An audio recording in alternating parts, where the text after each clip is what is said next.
Okay, today we are going to finish the book of Jeremiah.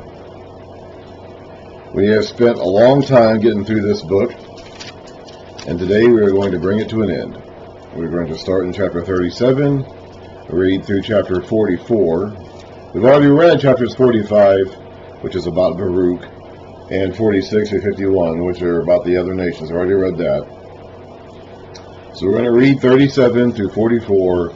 Then we're going to skip to the last chapter of Jeremiah, 52, which is a recap of the fall of Jerusalem. And then we're actually going to go back to the Kings and Chronicles accounts of the fall of Jerusalem and read those as well. This is a long book. It's the longest single book in our Bibles as we currently have them formatted and printed today. The books of Kings and Chronicles originally were one book each, and they were longer than this one, but splitting them into two now leaves Jeremiah as the book with the most words in it of any single book in the Bible. And it's taken us a while to get through it, but it's going to be a pretty straight shot to the end now. From chapter 37 on down to the end, it's just going to be an account of the fall of Jerusalem and its dying days, and its last days, and its decline and capture. Then we're going to read about the capture, and then we're going to read about what the aftermath and what happened to the people who were left and beyond. So, no more poetry, not really any more teaching or preaching either. This is all just an account of what happened. This is the narrative of the fall of Jerusalem. We're starting here in Jeremiah 37. Zedekiah, son of Josiah, was made king of Judah by Nebuchadnezzar, king of Babylon.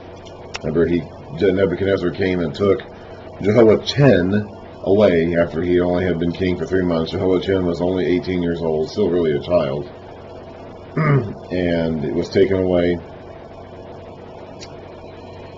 by Nebuchadnezzar, king of Babylon, and Mattaniah was put on his throne instead and given the name Zedekiah by Nebuchadnezzar. So anyway, I say this a lot. I go over these events a lot because this is a confusing time period. There is a lot of stuff that happens in these last couple decades of the kingdom's existence at this point in time. You have these kings that come and go very quickly. You have invasions from Egypt, invasions from Babylon, fighting between Egypt and Babylon, and Judah has shifting loyalties at different times. Some of the time they're loyal to Egypt, some of the time they're loyal to Babylon. And so there are these kind of shifting, there's a lot of and in Jeremiah, when you read Jeremiah, these events are not recorded in chronological sequence. So we skip, as we've seen before, we skip from the Jehoiakim's reign to Zedekiah's reign, back to Jehoiakim's reign, and you know, it's just constant, this constant circular motion in the story as we talk about things, but we don't connect them to each other sequentially. And there is a lot of stuff happening. There's a lot of stuff going on in this time period. So I lose track of it easily, so I say it a lot. I repeat it a lot so that I remember what's going on. So anyway, Zedekiah. This is our summary. We're starting the narrative of the end of the kingdom here. And so let's set the stage for this by recapping what we know. Zedekiah, son of Josiah, was made king of Judah by Nebuchadnezzar, king of Babylon. He reigned in place of Jehoiachin, or Jeconiah, son of Jehoiakim. Neither he, nor his attendants, nor the people of the land paid any attention to the words the Lord had spoken to Jeremiah the prophet. King Zedekiah, however, sent Jehukal, son of Shelemiah, with the priest Zephaniah, son of Maaseiah, to Jeremiah the prophet with this message: Please pray to the Lord our God for us. Now Jeremiah was free to come and go among the people, for he had not yet been put in prison. Pharaoh's army had marched out of Egypt, and when the Babylonians who were besieging Jerusalem heard the report about them, they withdrew from Jerusalem. So again, going back to the sequence of events here, because it can get confusing, especially when we just get lost in the weeds of Jeremiah, because Jeremiah doesn't record these events in chronological order, so it can be easy to kind of lose track of like what's happening and in what order things are happening. But Nebuchadnezzar, this is the final siege of the city. This is near the end. Nebuchadnezzar came upon Judah 3 times in his life. One when he first became king in 605 BC, and that was when Daniel was taken captive. We'll read about that when we get to Daniel. Then again in 597 BC, which is when Ezekiel was taken captive, and he took Jehoiachin. That's when Nebuchadnezzar took Jeconiah or Jehoiachin captive as well. That was in 597 BC. And then he came again in 588 BC for the third and final time, which is what we're talking about here, when Zedekiah rebelled against him by turning to Egypt as a potential alliance against Babylon.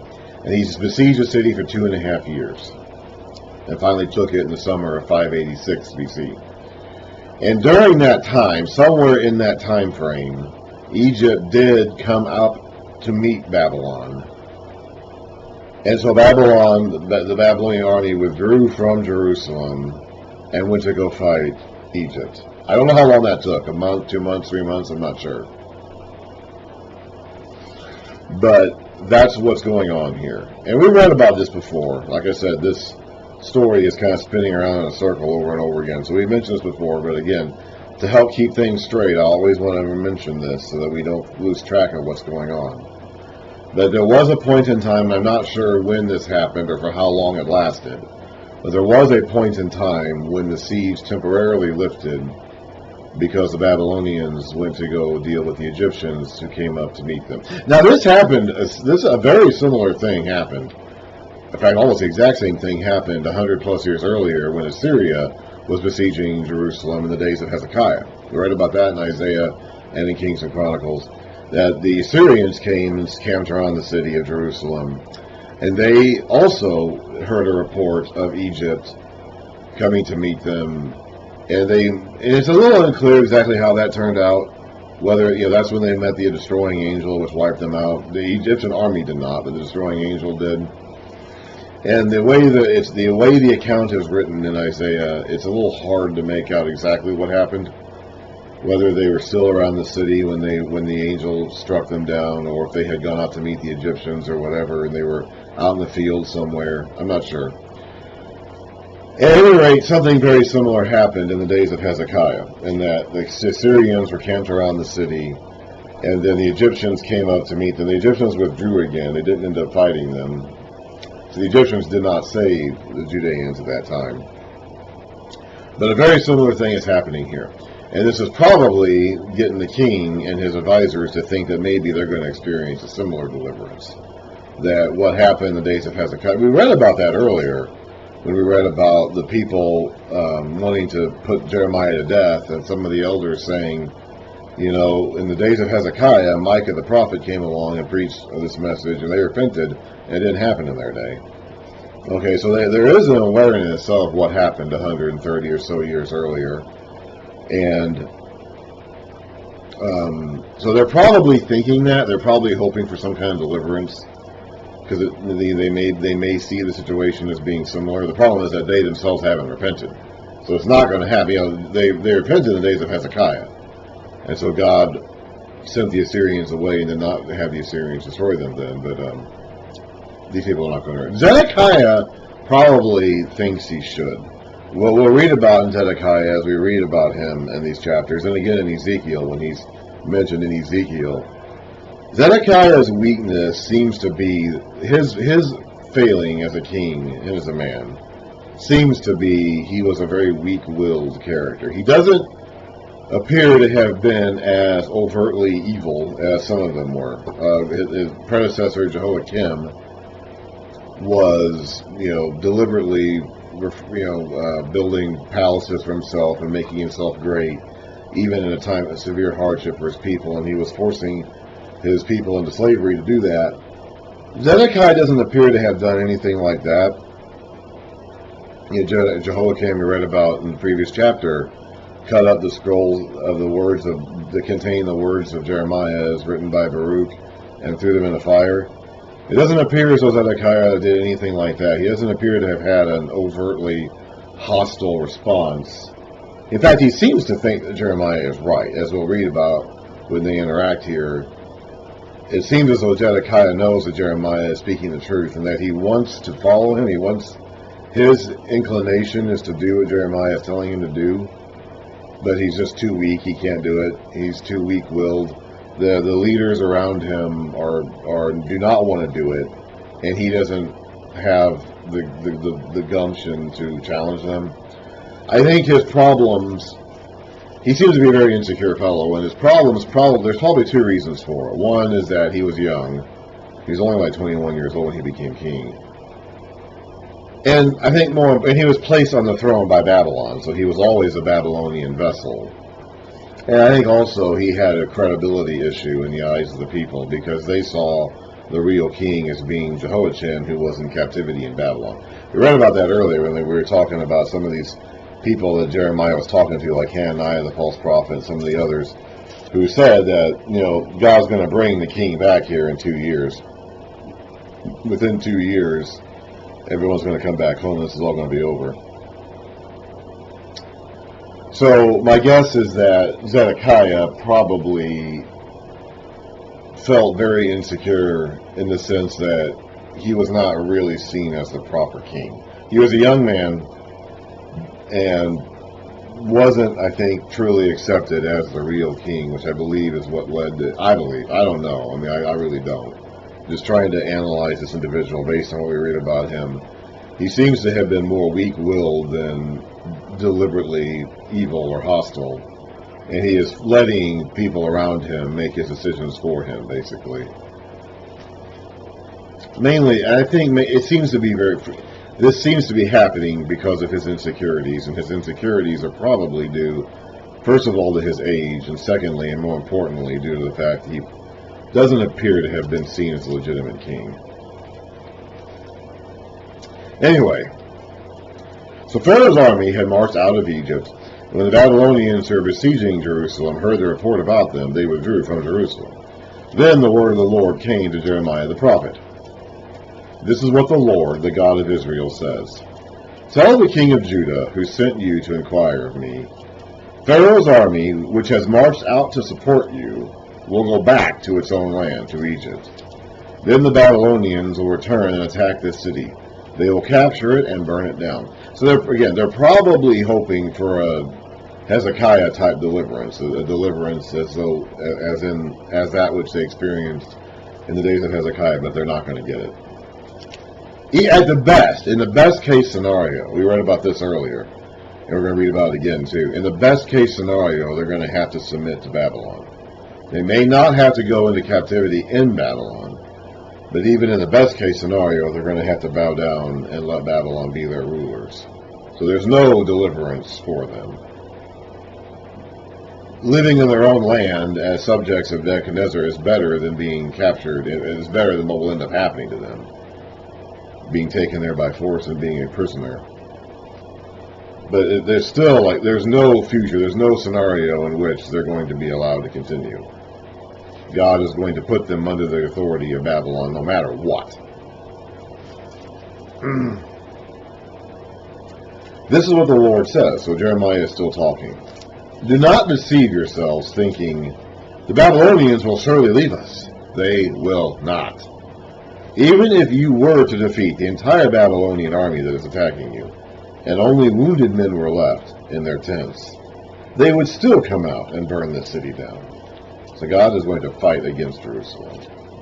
No matter what Zedekiah and his men think of or try to do, it's not going to turn out well for them.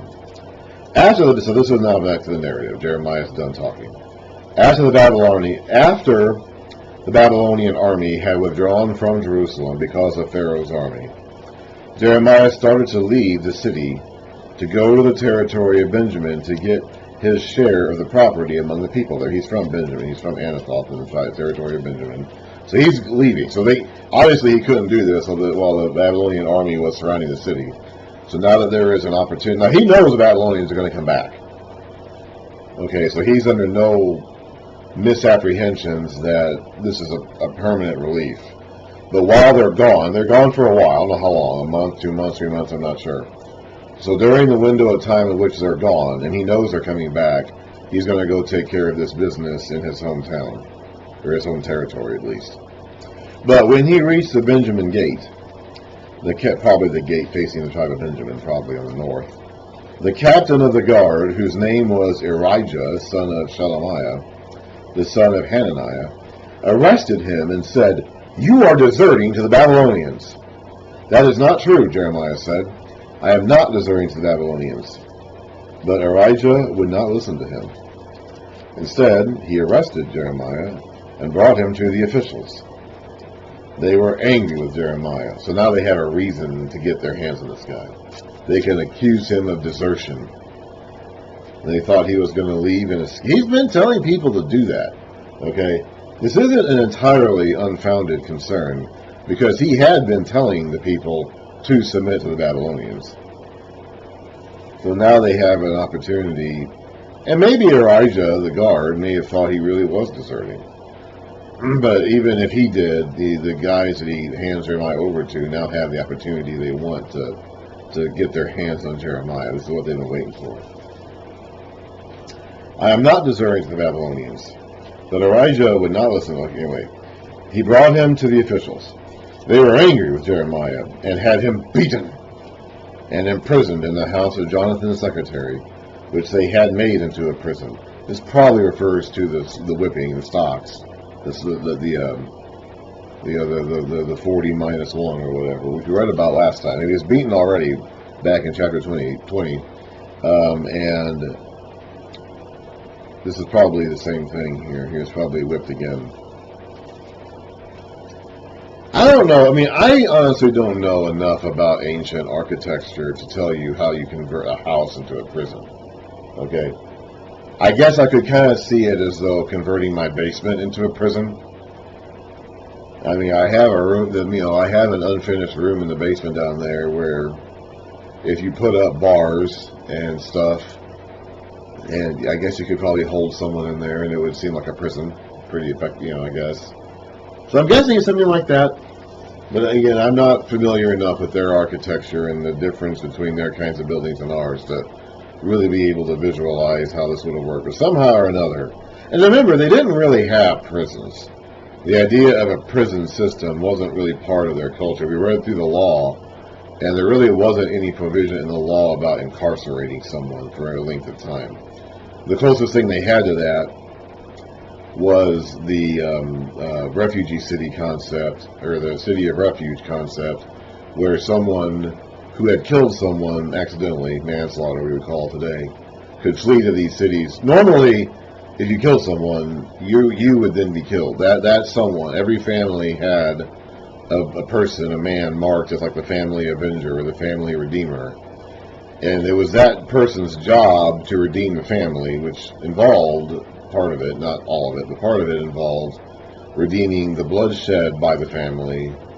So if you shed someone's blood accidentally or on purpose, either really, if you shed someone's blood, you killed someone, that person's family redeemer could come after you and kill you and be justified in doing so.